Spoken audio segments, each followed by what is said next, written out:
This week's 48 Hours digs into the case of a former beauty queen who died with drugs in her body. In 2022, Sarah Harris was found unresponsive at the Maryland home she shared with her boyfriend, Dr. James Ryan. Ryan, an oral surgeon, told police it was an overdose, but her mother believes Sarah was murdered, and the scene looks suspicious. 48 Hours contributor Nikki Battiste explains why.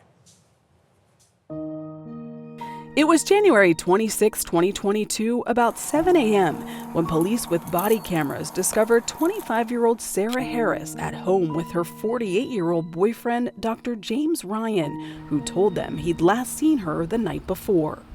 Oh, you just found her unresponsive? Yeah. I pulled her onto the floor to start CPR. Ryan said Sarah struggled with depression and drugs, that she had worked for him and sometimes stole from his office, where he kept the surgical anesthetics ketamine and propofol, both found in her body. Did she do any drugs yesterday while you were around her? No, I was around her. Okay.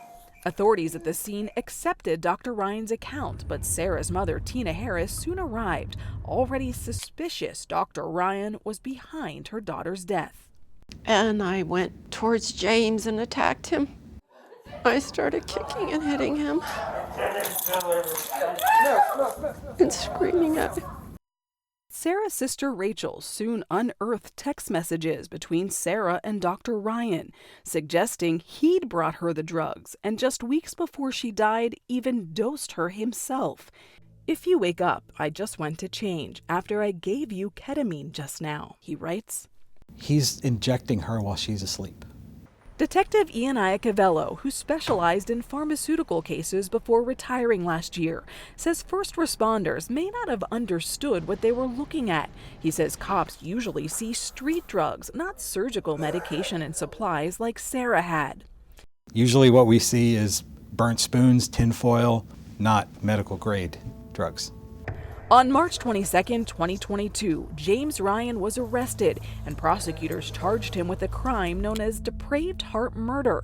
He pled not guilty, but Assistant State's Attorney Jennifer Harrison says Ryan showed a reckless disregard for human life.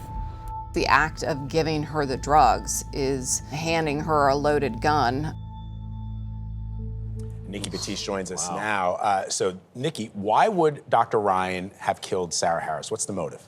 It's a good question. There really is no obvious motive in this case, and there's really no conclusive evidence he even wanted Sarah Harris dead. But as a doctor, he's an oral surgeon, he had to see that she was wasting away, and prosecutors argue he wanted to use those anesthetic drugs to control her. Yeah. What can you tell us about Sarah's sister, who the authorities say was very critical to this case? Sure, remarkable. Rachel Harris really was the first investigator on this case. Everyone told us that without her, there wouldn't have been a murder charge, and this probably would have never gone to trial. Mom seemed very suspicious from the word go. Did she ever try, prior to that moment, to get her daughter away from Dr. Ryan? She tried a couple times to get Sarah away. She kept asking her to leave, and Sarah threatened to cut her off. Like any mom, she didn't want to lose her, but in the end, that is exactly what happened, sadly. I've covered many, many criminal cases. I've never covered one like this. It's incredibly unique, using these anesthetic drugs. And this charge, I had never heard of, depraved heart murder. We all looked at each other. We all had a Everyone's reaction to that. tuning Saturday night to find out what exactly that means, how it applies in this case. It's really fascinating. Wow. Yeah. All right. Wow. Yeah, you got me hooked, Nikki. Thank you very much. You can catch Nikki's report, The Depraved Heart Murder, on 48 Hours this Saturday night at 10, 9 Central, right here on CBS, and, of course, streaming on Paramount+.